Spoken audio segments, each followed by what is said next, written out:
सुप्रभातम। आजिर पंचांग ओ अमृत वचन। शुभ सकाळ। आज दिनर पंचांग।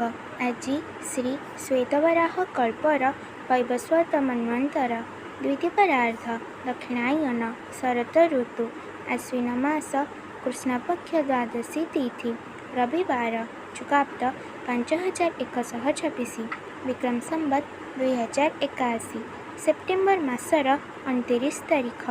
आज दिनटी समस्तंक पाई मंगलमय हेउ ईश्वरंक निकटरे विनम्र प्रार्थना।